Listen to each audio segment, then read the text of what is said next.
So you want to make sure that any sensor that you pick is going to allow you to use your data and kind of harness it and use it to the most effect and create the most value.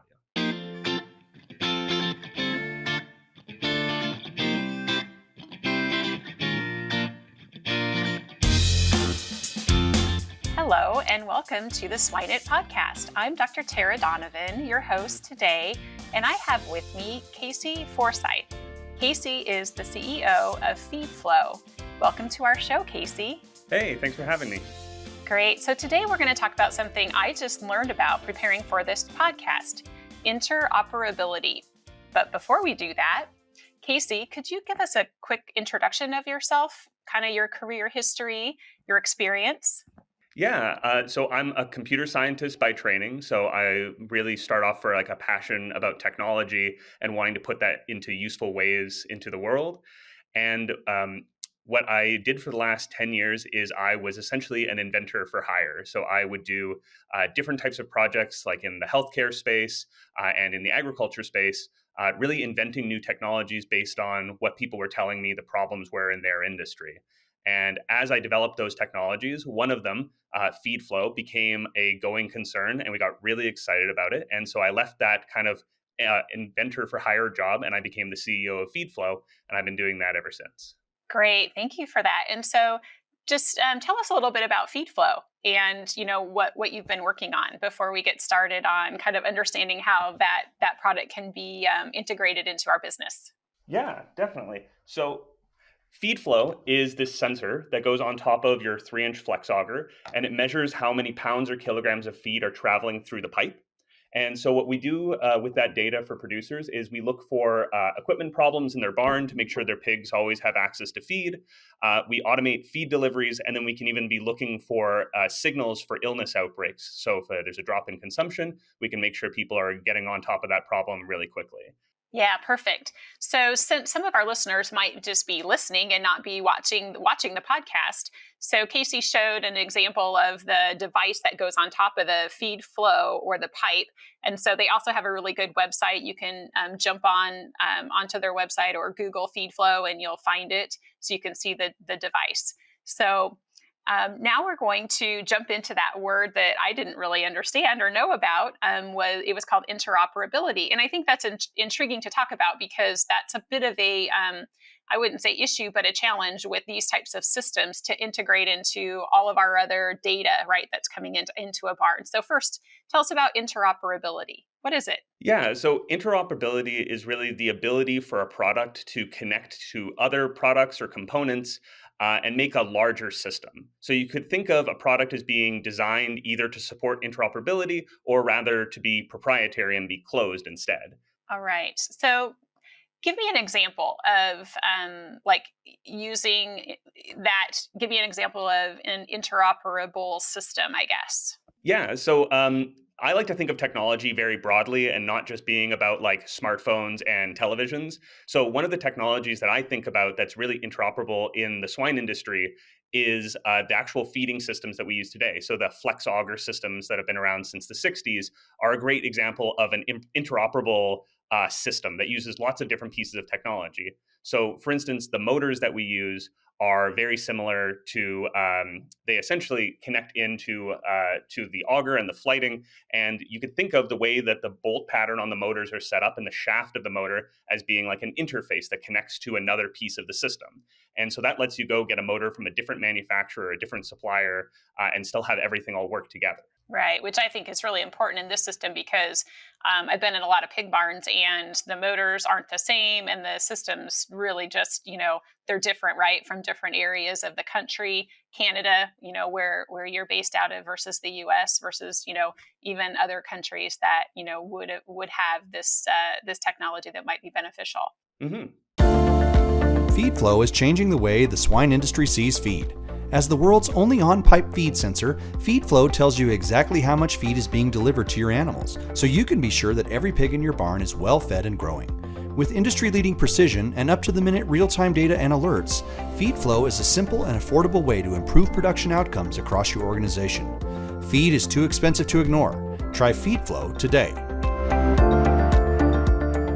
So, one example I'm going to share with the group that I thought was interesting, a take home for me was that Casey mentioned that, an interoperable system like Gmail can connect with Yahoo, which can connect with other email users. And so it has to be adaptable, right, to be able to use. And I can send you an email from, your company on my Gmail account, and you can send something on, your corporate account, right? So that's a system that works together. Yeah, email is a fantastic example, and it's really an example of a communications technology that wouldn't have gone as far and been as useful to people if it hadn't been for open standards and making systems interoperable. Right. So, one question about this type of system, right? So, it's a sensor that's on a feed auger, and it's able to, like you mentioned, detect the feed flow, right? So, it can send perhaps a warning when there's no feed flow, right, for feed outages. And so, tell us a little bit about how that would work for me. So the sensor is actually able to see how much feed is in the pipe. And so when we notice that a system is starting to run empty, we start a timer, and we know how large the feeders are in a barn. And so we wait a little while because we don't want to send a notification every time a feeder or every time a feed line just starts to run empty. And so what we do is we wait until we know that the feeders are about to run out, and then we let a staff member know that there's an opportunity to fix something before it affects the animals. Right. So is that alert, I guess, sent to like the staff member via text, or how does that happen? How does that work, that communication flow? Yeah, so we can use text messages, we can use email, and then we also have a mobile app that gives kind of a bigger picture about what's going on at the barn. No, perfect. That's great. And so you mentioned that, it can perhaps determine the amount of feed going through. Can you determine if pigs are eating less and maybe perhaps getting sick? Yeah, exactly. So by being able to look at that consumption information, we can know a lot about the behavior of the animals. So one of the things that's been really interesting looking back at last summer was looking at some of the hottest days of the summer and looking at which days led to decreases in feed consumption. And you can see a really strong correlation between those two peak days of the last summer and how much feed the animals were eating. So if you have a decrease in consumption like that, but it's not correlated to something that you already know, then it's time to go and investigate and figure out what's causing that decrease in consumption. So that could be an illness, that could be a behavior issue. There's lots of different causes, but it really gives you a strong signal that something's up and you should be taking a look. Right. No, that's great. I think this type of technology, going forward, is going to help people like myself, veterinarians, because it's there's not a lot of time, perhaps in a finisher barn, that a caretaker is there, right? They come every day and check in on the pigs, et cetera, but they've got other chores to do in other barns. So to detect those things via data or computer system, I think is going to be key for the next 10 years, right? That's the new technology, the new frontier. Yeah, definitely. It's just an extra set of eyes. So we know that caregivers are really crucial to having well-raised animals and healthy animals, but this is just like an extra layer. So if you're busy dealing with a pig that's pulled a water spout off of its pen and you don't notice across the barn that there's another problem happening, we want to be able to help catch those situations. Exactly. So I'm going to dig in a little bit about this sort of the data that comes from this system. So how does it work then to like do feed ordering? Would this system be able to, key into the caretaker on being able to go back to the feed mill and maybe have some sort of recipe, I guess, so to speak, on I'm going to need feed in this bin because it's used up this much, feed?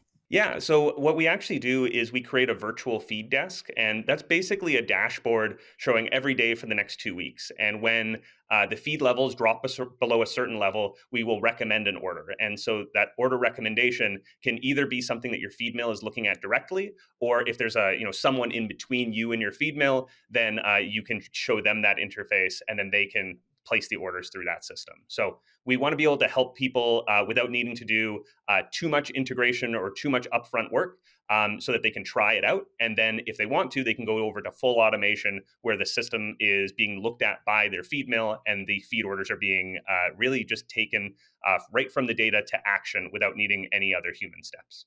Right, exactly. So kind of this interoperability. Tell me if a system or a customer is using, let's say, a different app to do feed ordering. Maybe it's an app that their feed mill has, right? That they have to go in and do this feed order. Is there a way to connect those two? And I think that's what you're trying to get at here is the adaptability, right, of this system to be able to connect to an already built database or system that somebody else is using. So what we do is we provide a API, so an application programming interface, and that essentially lets our customers get full access to the data that is stored. That's their data, but just stored inside of our system. And so what we do with that is we are able to then connect that data to any feed mill software that you have or any other systems you need to work with, so long as those systems also support interoperability. Right. And that's really key, right? Because this area, this space with sensors and data coming out of the barn, whether it's temperature, humidity, feed, it's all getting very sophisticated. But there's a lot of different companies working on maybe a small sensor that's, just for water flow, right? And so getting those all connected, our experience or my experience has been that's a little bit harder than it sounds because typically we're not computer scientists that are working in that space, right, in the pig barn. So this is great that we're starting out with this conversation with your company because I think you understand how important that connection is. Yeah, I really, it's a really exciting thing when you can take all these different sensors that are out there on the market and then try to combine them together to get all the data that you need. So you want to make sure that any sensor that you pick is going to allow you to use your data and kind of harness it and use it to the most effect and create the most value. Absolutely. Feed is a fomite for swine viruses, and studies have shown that specific ingredients matrices can enhance virus survival. Preventing virus transmissions through contaminated feed is achievable with proper protocols in place. Preventing ASF infection with the 3500 sow operation can save an operation $60.5 million. Feed sanitation ensures that clean feed moves throughout feed production and remains pathogen-free until consumption. Both Terminate and Thineo have been evaluated against viruses and found to be effective in reducing the viral load in feed and preventing clinical disease. Contact a clean feed expert to learn more today. So I know we can't talk about data and sharing that without talking about security, right? Security of that data and whether it's safe for maybe me to merge some of the feed flow data on feed intake with some mortality and gain data and financial closeouts. So tell me about the security part. And you don't have to, this is kind of your area of expertise, right? The computer scientist. So should we be worried about that? And how do we get over that worry?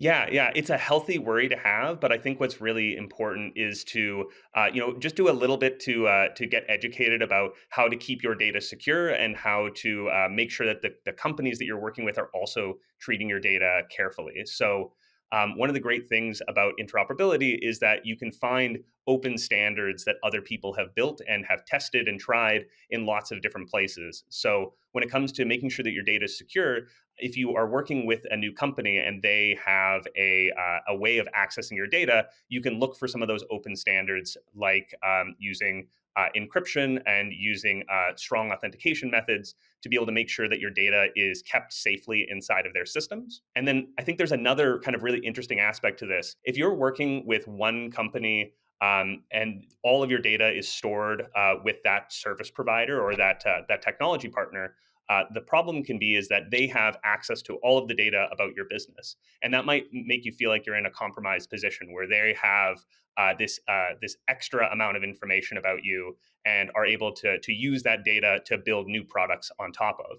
But if you pick many different technology partners that are all supporting interoperability, you can pull all that data into your own systems, and then you become the only person who has every key of the puzzle. So you are the only one who has water, mortality, the price that you got for your pigs, and you can store that in your own system that you can keep safe, rather than trusting one other entity to hold all that information for you. Right. And that then becomes really powerful data, right? In a business to really be able to analyze and connect all of those pieces. Yeah, absolutely. So really exciting stuff going forward in the terms of data. Yeah, being able to cross-reference those data sets is where they become like truly valuable and powerful. Yeah, I agree. I agree with that. So tell me about, I guess I wonder about the storage of the data, right? Like, so how much is this something that's, um, over time going to be so many data points and so much data that we aren't going to be able to store it, or we're going to have problems connecting to it, like you said, with all this other data in your, again, this is your area and I don't get a chance to talk to computer scientists in the in the space of pig production much. So what about that? Are we going to run out of storage? Oh, that's a great question. So this reminds me of kind of a prophecy that was made a long time ago about how what would happen to the cost of storing data. And really, what we've seen over time is that the price of storing data goes down and down and down over time, and it's really approaching zero. And companies that have realized this, like Google, actually, realized that the cost of data was really about to go to zero and just stored as much data as possible. That really has been the winning move for quite some time. And there are lots of technical solutions to take data from its live state where it's accessible right away. That's more expensive. And then to store that data into cold storage, which means that it's less accessible, but it's cheaper to store. And so there's been a lot of technological developments to be able to make it so we can hold on to more and more data. And I'd recommend that everyone really captures as much historical data as possible, because that's how you learn about trends, and trends really become the way that you can make future predictions. No, that's good to know. And um, as a a veterinarian, health data, right? I can look back at 10, 20 years ago, we didn't have some of the data for some of the diseases really very accessible. And certainly, a pathology report is on paper and it's a PDF, and not very useful when you're looking at disease evolution. Really is over a long period of time, and so we're getting more sophisticated at understanding that, and I think that's really exciting as well. Yeah, exactly. So don't worry about data storage.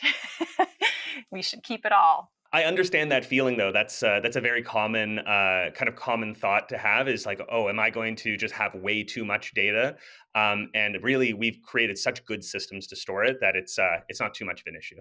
Yeah, great. So, how about the other side of that? How do we analyze all of it? So, let's talk about taking this data from FeedFlo, and historically, let's say, we know that we had this many feed outages, and this was the temperature and the hot weather, right? So you have intake that goes down, and so those are really one is a seasonal, right, prediction over time, and over 5 to 10 seasons, maybe there's a way that we can utilize some of that data to help us build curves and model, right, some better tools to keep pigs hungry, and or keep the barns cooler.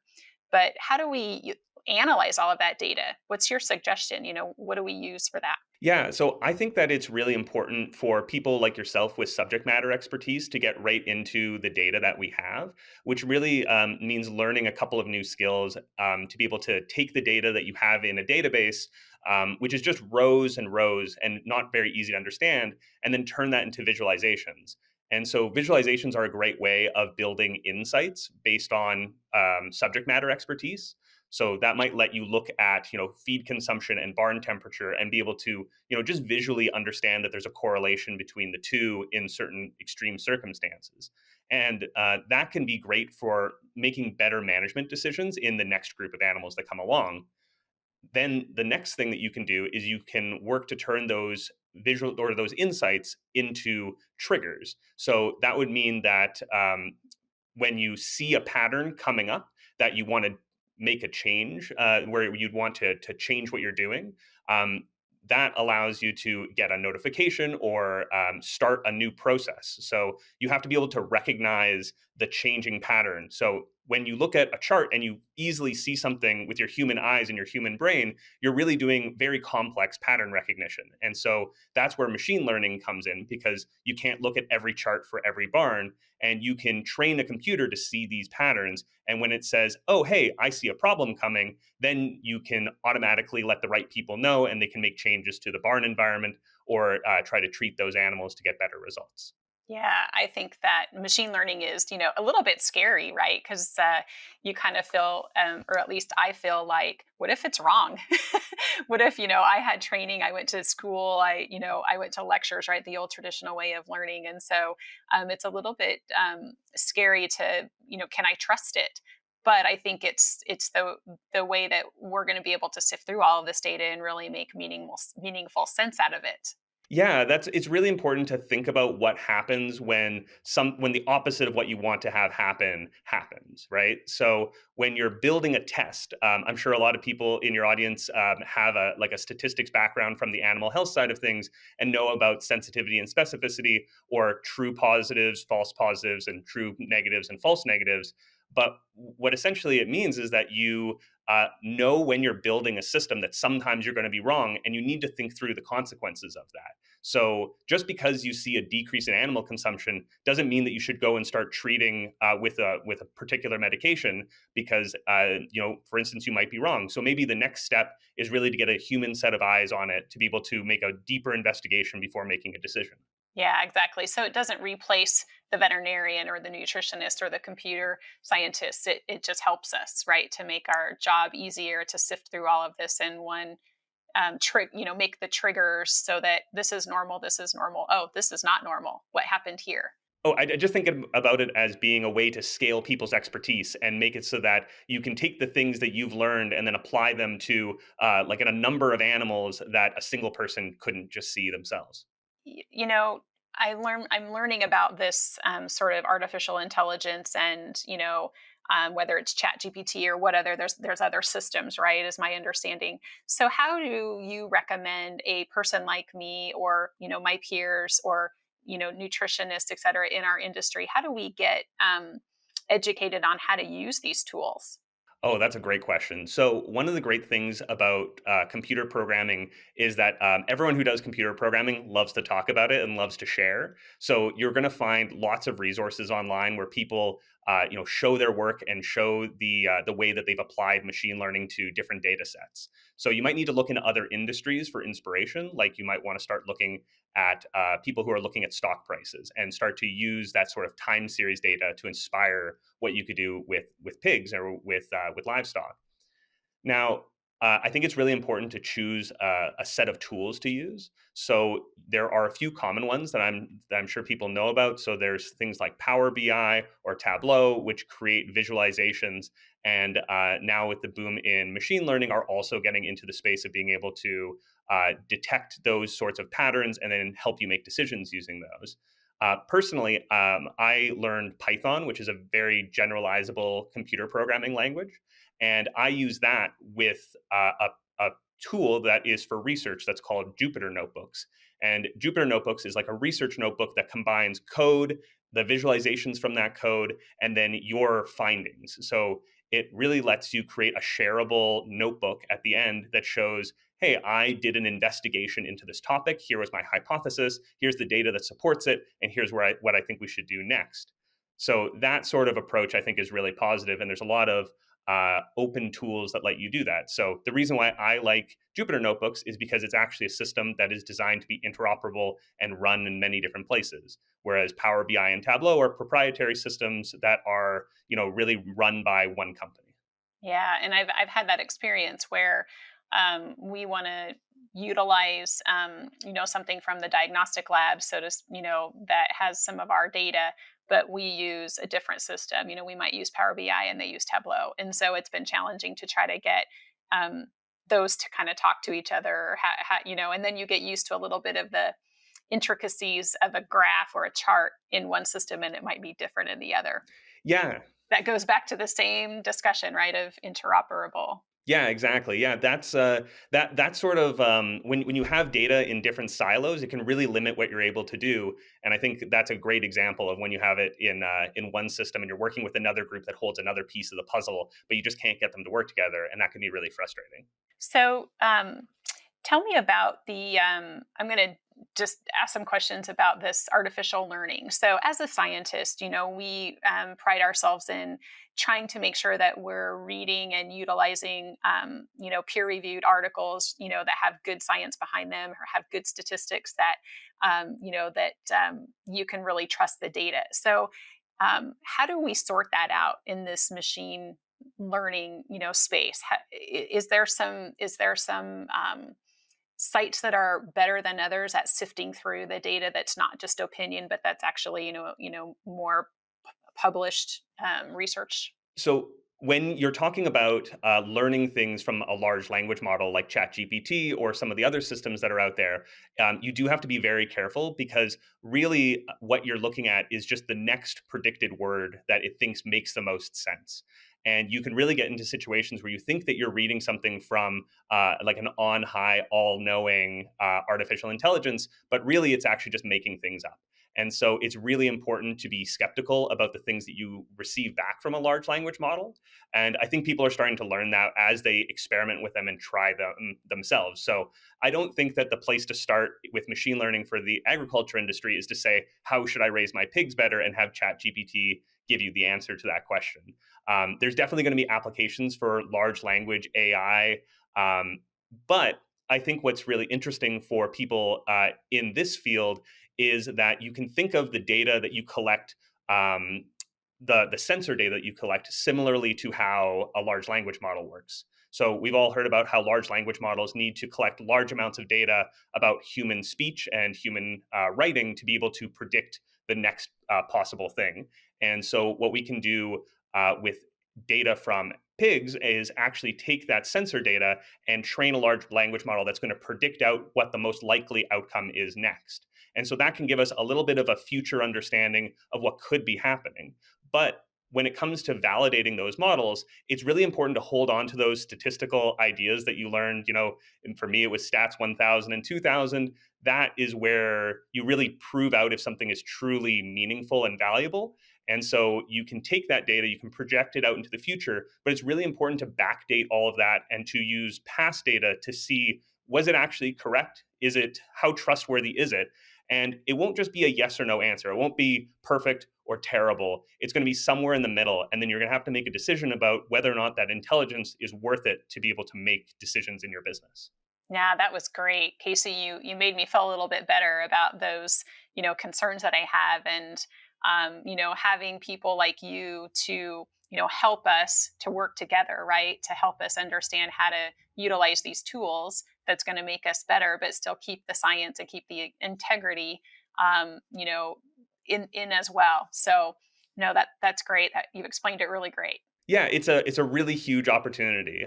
So I think that people are right to be a little bit concerned because it's going to change the way that the world works. But at the same time, I think that we can hold on to those core scientific ideas and use it effectively. Yeah, exactly. Exactly. So we are going to kind of concluding our time together with Casey today.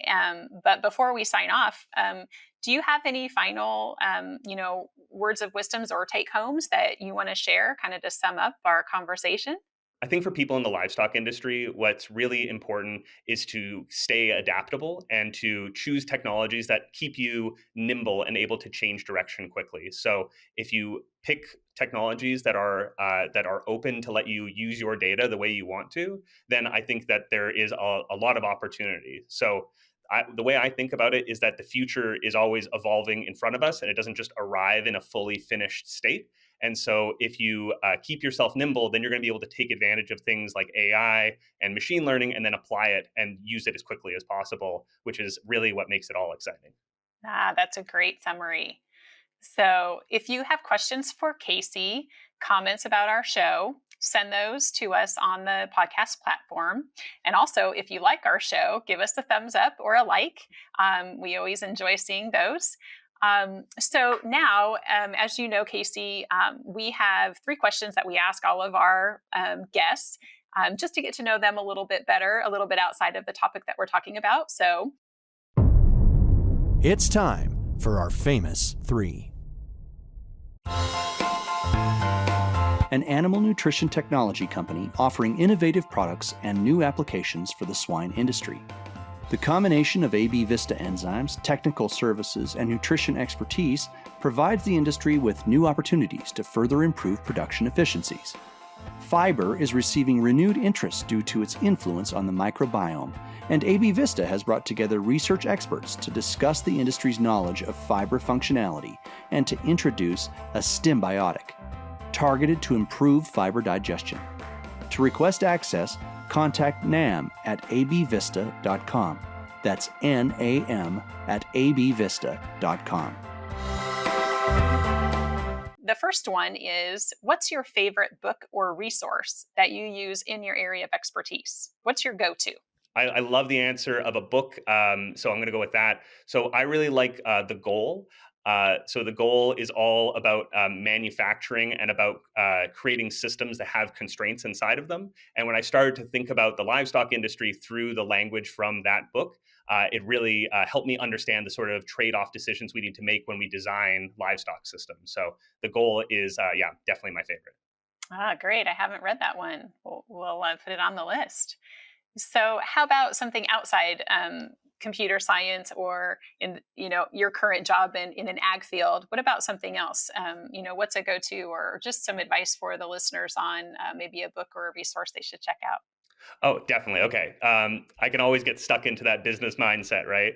I think my next favorite book, I think probably is, I'm going to say Dune. I really enjoyed reading it when I was young. Really exciting to see the film adaptations of it coming out now. That's always been a fun series for me. Really intense and makes me go back and reread things all the time, but I really enjoy it. Yeah, that's good. I did see that they redid it, right? They redid the movie recently on Dune, so that gave me a blast from the past because I was in grade school when it first came out. Yeah, what's old is new again. Great. So the last one is, share with us an attribute or characteristic that you feel sets a successful professional apart from others. So there's this phrase that I was taught a long time ago that really influenced the way that I work with other people, and it's called imagining people complexly. And what that really means is, especially when you're frustrated with someone, when you're having like a professional conflict, is to think about people as fully complex humans like you are yourself. So sometimes what can happen is when you're having a conflict, you'll think of someone like a caricature. You'll say, "Oh, they're out to get me," or "They just want to hurt me," or or "They're evil." And those small ways of thinking of people really lead to bad decisions. And so I like to think about people as complex and as rich as I am, and I think that helps me make better decisions. That's very insightful. I hadn't thought about it that way. So, no, great advice. Yeah, that one's really helped me a lot. It's been really important for me. Good. Well, Casey, thank you so much for being our guest today. Again, this is Casey Forsyth. He's with FeedFlo, and I've enjoyed our time together. Yeah, thanks so much. This was a ton of fun. I really appreciate it.